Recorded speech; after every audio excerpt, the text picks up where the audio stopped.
Jalin Turner, who's going to be facing Mateusz Gamrot, says, I'm ready to showcase everything I've been working on. And who else to do it against than Gamrot? A high-level grappler. That's his game. That's his game plan. That's his go-to. He's going to try and take me down. So let's see how much I've improved. This is what he told MMA Junkie. So this is a guy that's on a 5-fight win streak.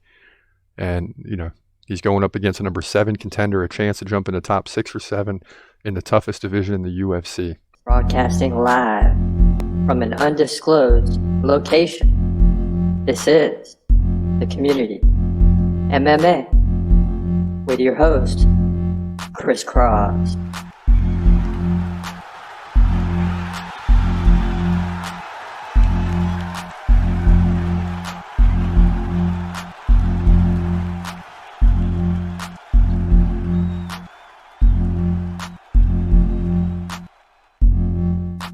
Welcome to the Community MMA. This your boy, Chris Cross, checking in. We're back for another one, a great night of fighting. Last night, we got all the results for you.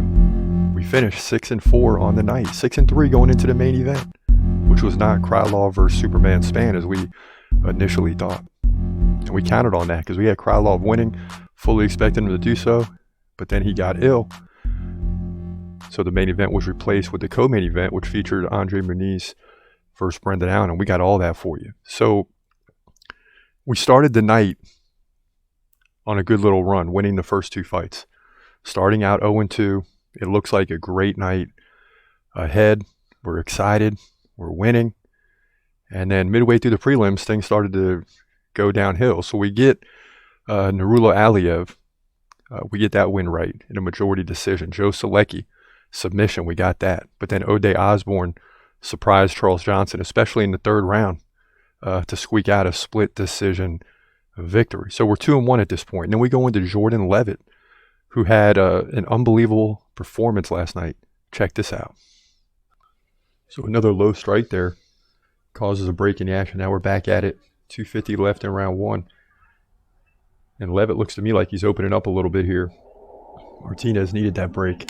We'll see if that helps him. Ooh, and Martinez lands a stiff right. Now it's Levitt with a right elbow. Oh, and here comes the knees from Levitt. Oh, Martinez goes down. Let's go. And that's it, baby. Okay. There you go, Monkey King. Jordan Levitt, baby. Gets the finish. Puts us at 3-1 on the night. Yes, sir. And he's pumped. Giving high fives to his corner. And Martinez is still on the ground recovering. But as we look at the replay, Levitt takes the big right, and then he puts the hands behind the head, and he starts driving the knee about 3 in a row. The first one's partially blocked. The second one really landed, and the third one really finished the fight here. And, of course, Levitt tries to open up after that, but the ref quickly jumps in. And Jordan Levitt, he's going to get the victory here, and we'll take it. We needed that one. Levitt's going to move to 11-2. Yeah, so Jordan Levitt, you remember, fought Paddy Pimblett and lost that fight. So this is a big win for him, returning to the octagon, getting the win. And as we march forward, we lost a couple. I think we get to like 3-2, and then we get into Trevor Peek making his UFC debut, and he put on great performance and had our prediction wrong, dropping us to 3-3. Come on, Gonzalez, hold on. 20 seconds left here. Peek has control against the fence, but Gonzalez on shaky ground right now. He's wobbly. Oh, Peek's opening up. Come on, get to the bell. Oh, 10 seconds left. Gonzalez taking some big shots. Now he takes a hammer fist. And Trevor Peek's trying to get the finish here. 5 seconds left.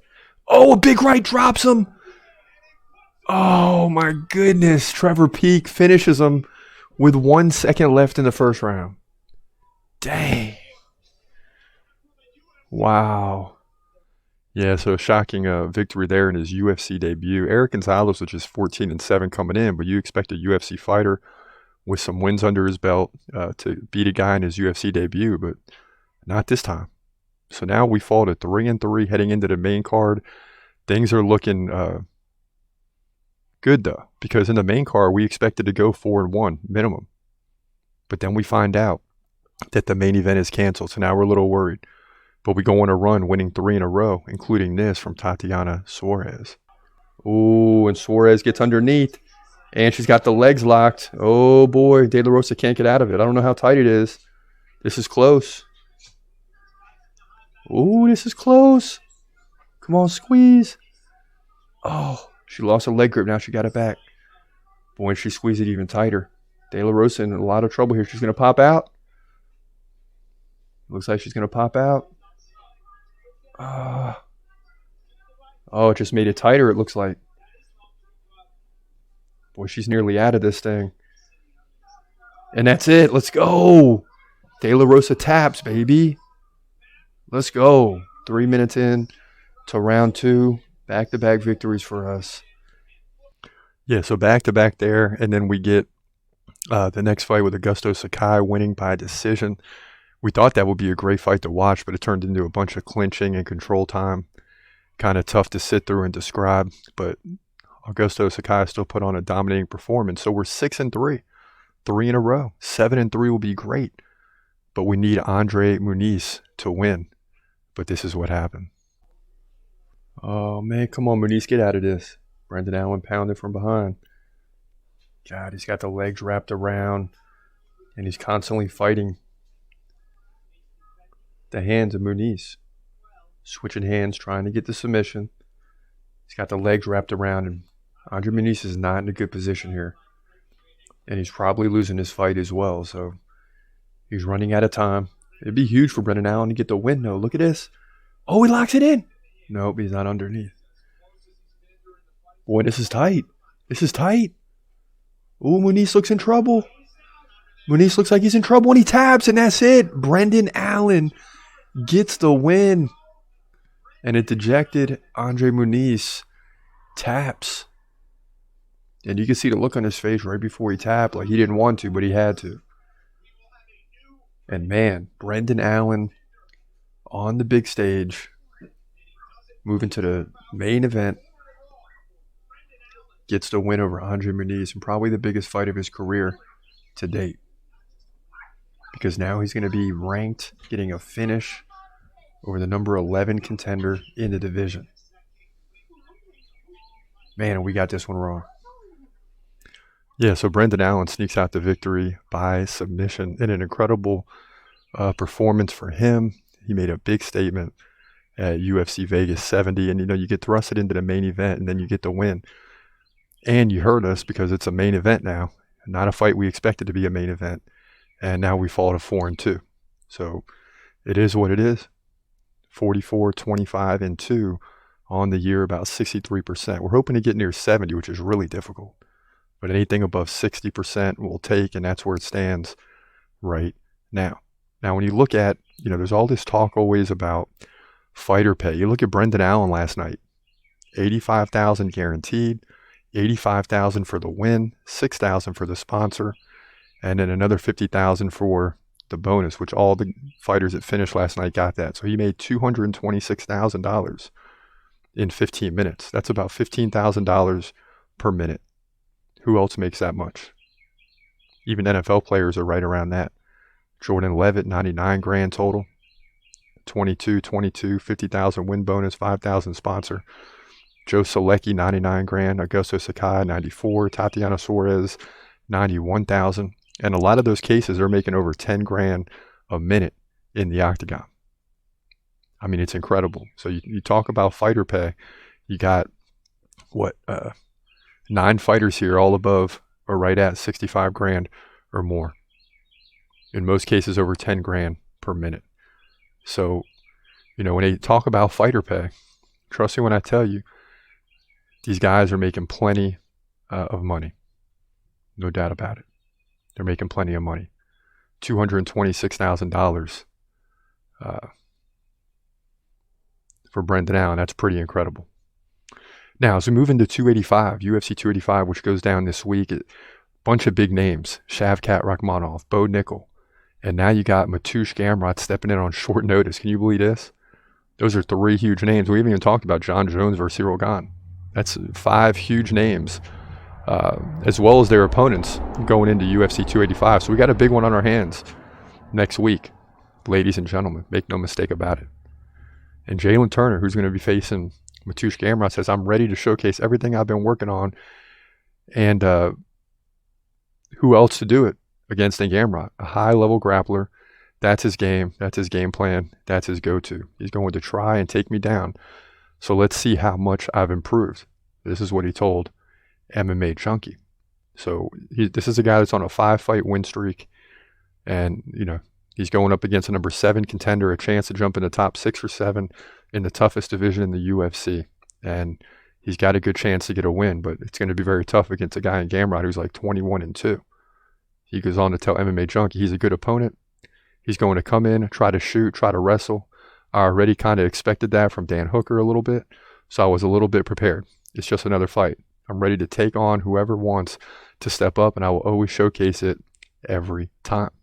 So this is what Jalin Turner says. He's saying all the right things, and it seems to me like this is even a better opportunity than Dan Hooker.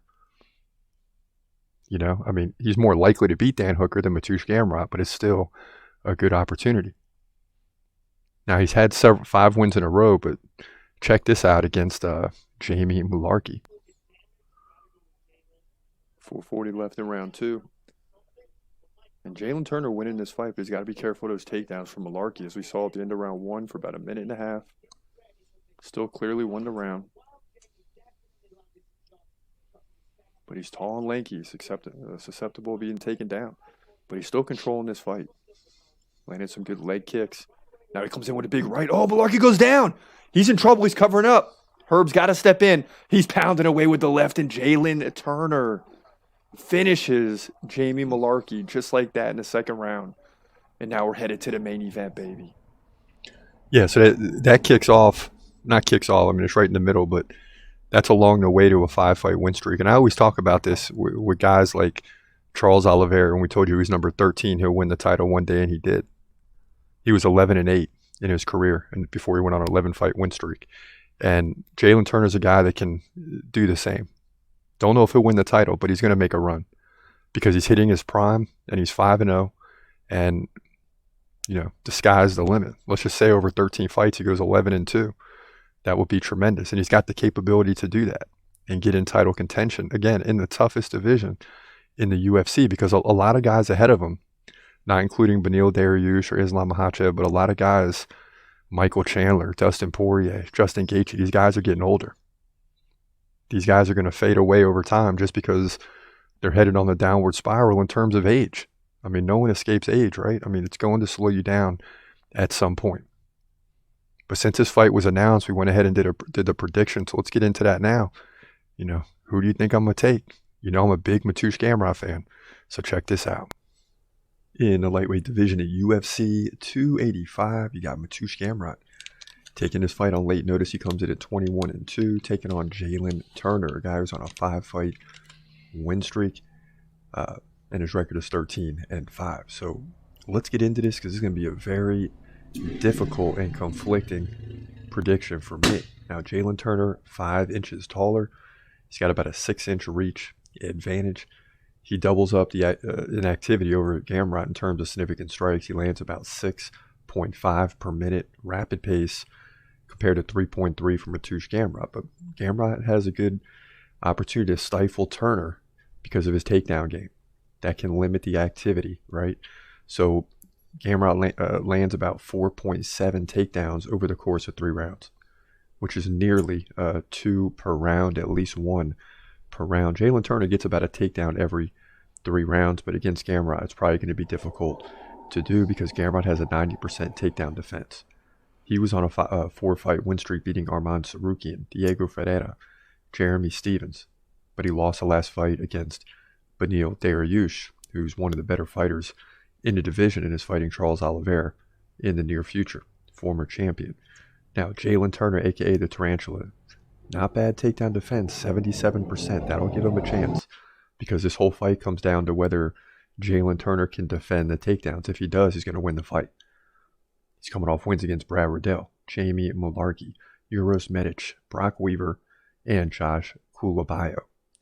Now, what's interesting here is you're looking at a guy that's 27 years old, going on 28 in May.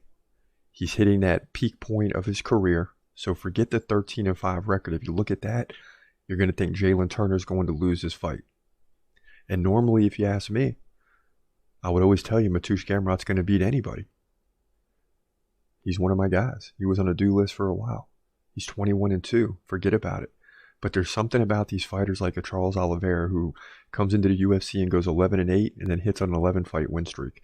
Jalin Turner is that guy. He's that next guy in the lightweight division. I'm not going to go as far as say he's going to win the title like I did with Charles Oliveira when he was number 13, and that's only because Islam Makhachev is that good.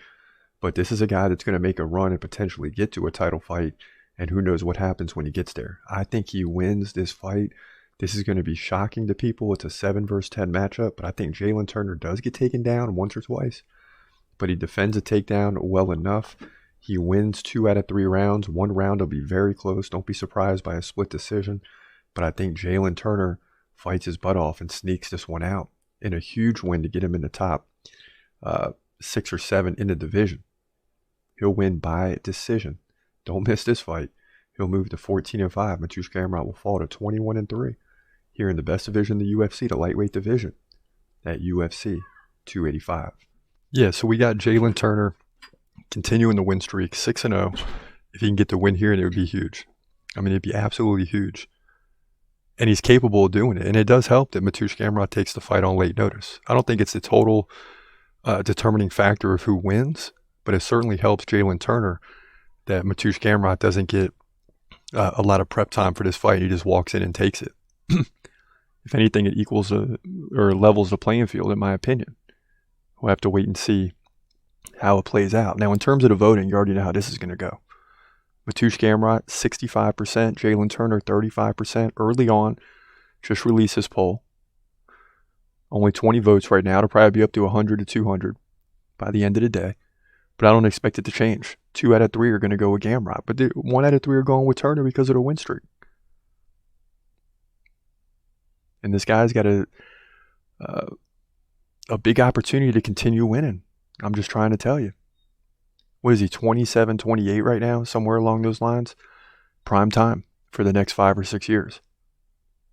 Prime time to make your money. Prime time to continue the winning streak. If he can continue winning, he'll get a new contract eventually. And it will be greatly more than what it is now. Make no mistake about it. But we're definitely going up against the fans on this one.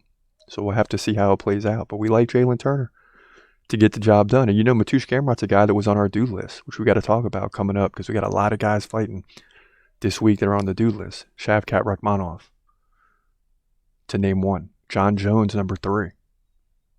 Against Cyril Gane. So a lot to talk about coming up. But for now, let's leave it at that. We'll be back later in the week with a bunch of fight predictions for UFC 285. For now, it's your boy Chris Cross. Have a great day, and God bless. As always, peace.